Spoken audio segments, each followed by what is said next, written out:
बैठक चल रही है। बैठक का आयोजन अयोध्या में किया गया है। इस दौरान इनके मंत्रिमंडल का भी विस्तार हो सकता है, साथ ही कई अहम प्रस्तावों पर मुहर लग सकती है।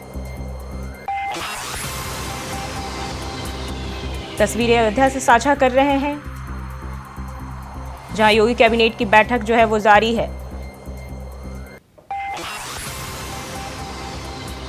मुख्यमंत्री योगी आदित्यनाथ जो है अयोध्या पहुंचे और बैठक के पहले उन्होंने रामलला के दर्शन भी किए हैं और इस दर्शन के बाद जो है अयोध्या में बैठक की जा रही है।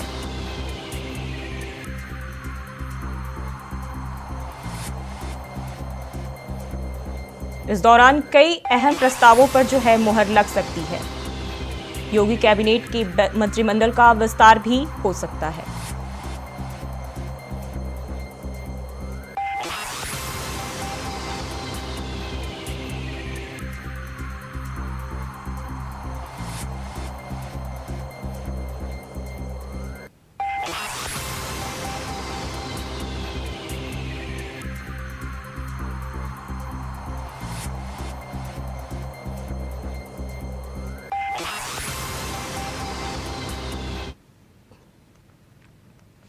और राजधानी दिल्ली के शास्त्री नगर इलाके में एक परिवार हॉस्पिटल में क्या गया, पीछे से चोरों ने उनके घर पर हाथ साफ कर दिया। जहां दरअसल दिल्ली के शास्त्री नगर में एक परिवार के लोग हॉस्पिटल में अपने किसी रिश्तेदार को देखने गए थे। मौके का फायदा उठाते हुए चोर साथ में खाली प्लॉट के सहारे घर में घुसा और लाखों का माल लेकर चंपत हो गया। परिवार जब घर पहुंचा तो घर के हालत को देखकर भौचक्का रह गया। परिजनों के मुताबिक घर से चोरों ने करीब 7 से 8 लाख रुपए तक का सामान उठाकर ले गए। फिलहाल परिजन ने इस मामले में पुलिस को शिकायत दी है और पुलिस मामले की विधिक कार्रवाई में जुट गई है।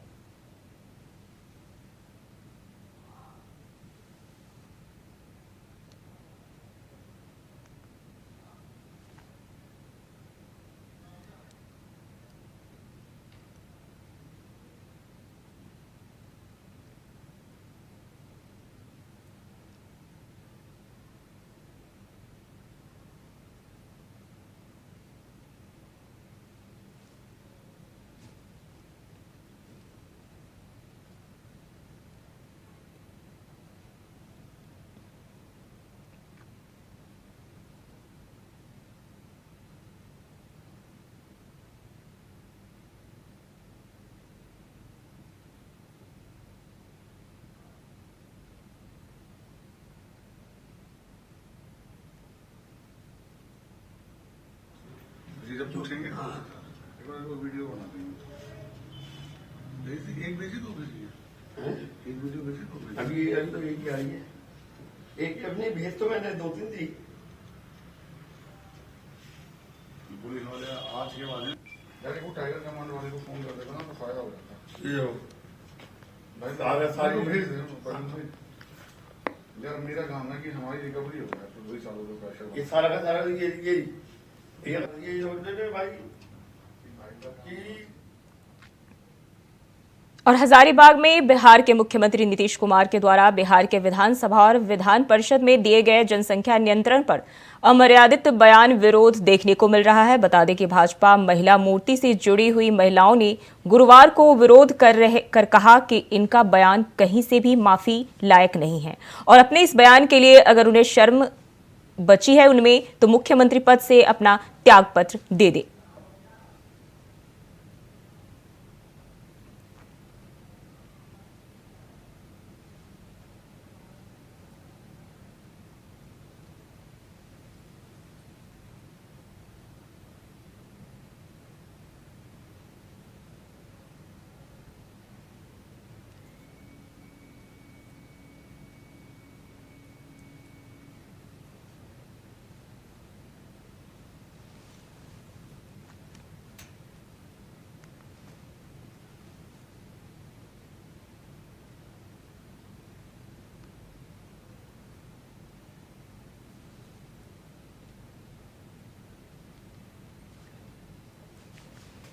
माइंस घोटाले, झारखंड में माइंस घोटाले और जमीन घोटाले में चल रही जेल के अधिकारियों के साथ पूछताछ में कई नए खुलासे होते जा रहे हैं। जेल के हेड क्लर्क दानिश और जेलर नसीम खान के साथ पूछताछ हो चुकी है। आज जेल सुप्रिंटेंडेंट हमीद अख्तर से पूछताछ होगी। दो अधिकारियों के साथ पूछताछ के बाद जो खुलासे हुए हैं उनमें आशंका जताई जा रही है कि कई और नए नाम सामने आएंगे। जानकारी के अनुसार पूछताछ में जेल अधिकारियों ने कहा कि ऊपर के लोगों के आदेश पर ही जेल से फोन पर बातचीत कराई गई थी। 7 नवंबर को दानिश से ईडी की टीम ने जब पूछताछ की तब जानकारी मिली कि दानिश के फोन से ही आरोपी जेल से गवाहों को धमकाने का काम कर रहा था। इसी के साथ साथ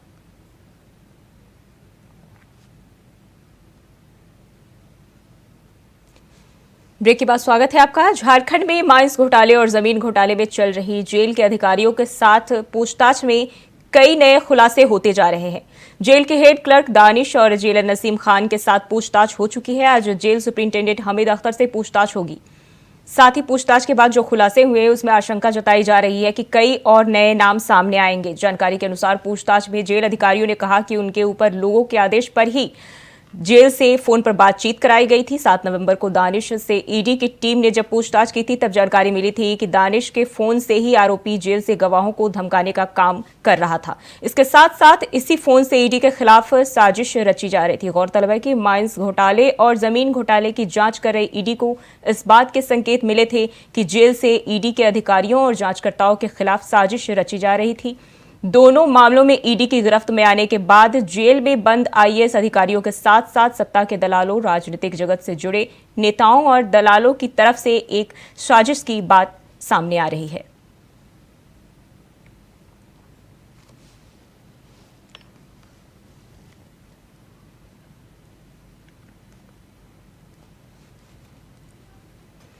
और इसी खबर पर ज्यादा जानकारी के लिए जुड़ गए हैं राकेश कुमार, स्टेट है रांची से। क्या अपडेट है राकेश?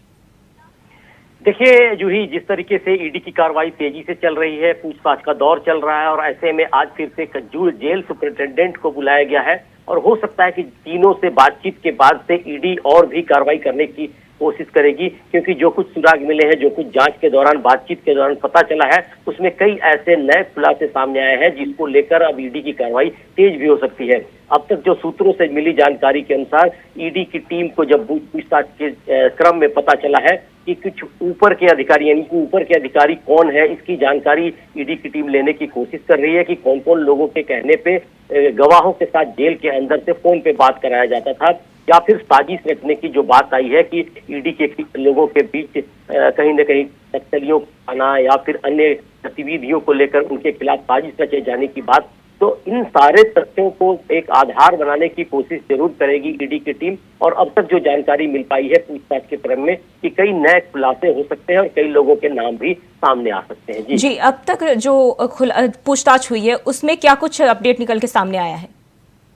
देखिए, दो लोगों से जब पूछताछ हुई उसमें जो चीजें सामने आई हैं कि पहले दिन जिस तरीके से जेल के बड़ा बाबू के नाम आई थी कि उन्होंने साफ तौर पे कहा था कि उच्च अधिकारियों के कहने पे उन्होंने अपने फोन से तमाम लोगों से बातचीत कराई थी जेल के अंदर से, जो अब अपराधी के रूप में कहा जा सकता है कि अभी अभियुक्त बने हुए हैं। तो कहीं न कहीं अब दूसरे दिन भी पूछताछ हुई है जेलर के साथ, आज जेल सुपरिटेंडेंट के साथ पूछताछ हो रही है। तो अब आगे क्या कुछ होगा, किस तरह के खुलासे होंगे, हो सकता है कि देर शाम तक चीजें सामने आएंगी। लेकिन 2 दिन के पूछताछ में यही पता चल पाया है कि कई बड़े अधिकारी जो बाहर हैं और खास करके कुछ राजनीतिक दबाव, इन सारी चीजों को लेकर ईडी की टीम कोशिश कर रही थी कि जानकारी ले कि किनका नाम आ सकता है जो जेल के अधिकारियों पर दबाव बना रहे थे। तो फिलहाल आज की पूछताछ जब खत्म होगी तो हो सकता है कुछ नाम सामने आएंगे, लेकिन फिलहाल जांच का क्रम जारी है। हो सकता है कि आज की पूछताछ के बाद से जब बातचीत होगी तब पता चलेगा कि कौन से अधिकारी इसमें शामिल है या फिर कौन से राजनीतिक दल के नेता लोग शामिल है। जी, बहुत बहुत शुक्रिया तमाम जानकारी के लिए।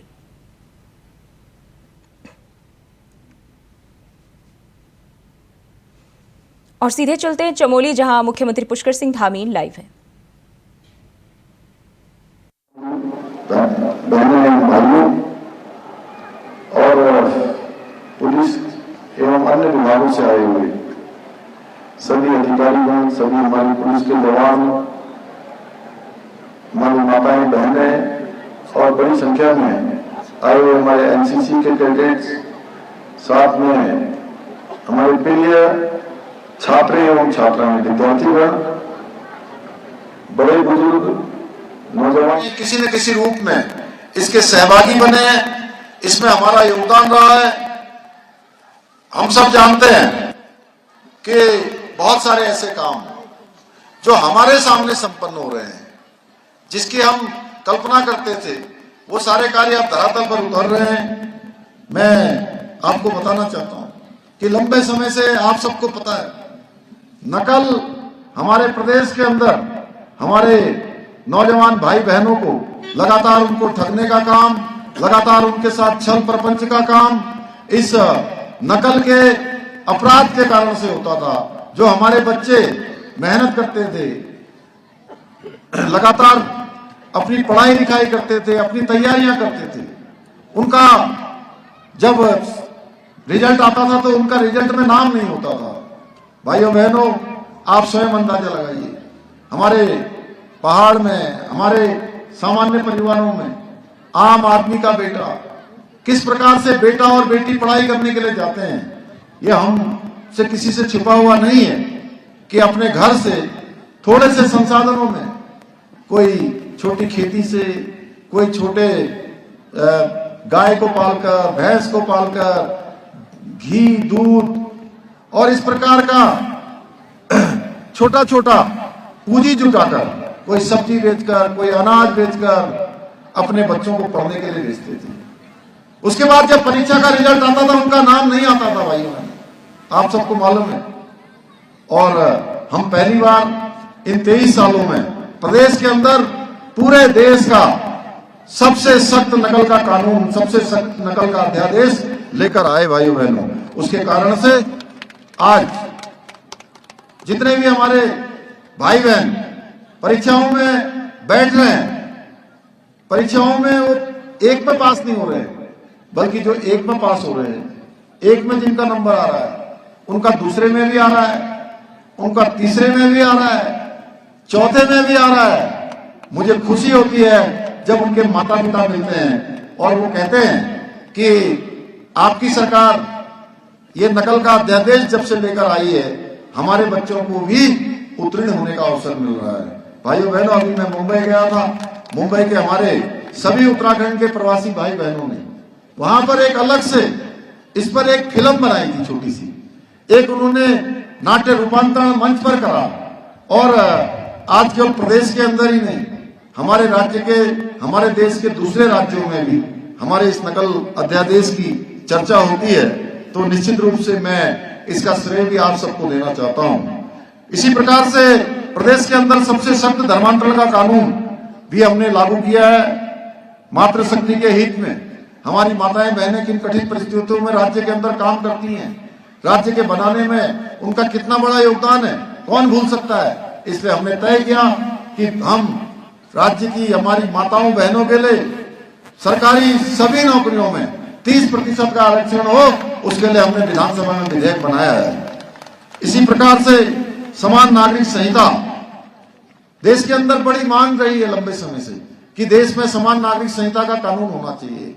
हमने सरकार के गठन होते ही सबसे पहले अगर कोई काम किया तो समान नागरिक संहिता का कानून बनाने के लिए उस कमेटी का गठन किया। उस कमेटी ने पूरे प्रदेश के अंदर भ्रमण कर लिया है, देश के अंदर भी लॉ कमीशन से लेकर अनेक विद्वानों की राय ले ली है।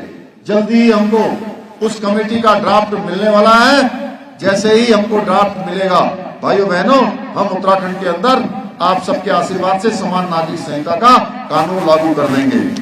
इसी प्रकार से हमारे राज्य आंदोलनकारियों के लिए 10% क्षैतिज आरक्षण, इसकी लंबे समय से मांग थी। उसमें 1-2 टेक्निकल प्रॉब्लम्स कुछ आ गई थी, उसमें क्लियरिटी करने के बाद परवर समिति ने उसको क्लियर कर दिया है, वो अपनी रिपोर्ट दे रहे हैं। और मैं आज इस दिन पर कहना चाहता हूं कि बहुत जल्दी हम और फिलहाल के लिए बुलेटिन में बस इतना ही। खबरों के लिए बने रहिए इंडिया वॉइस के साथ।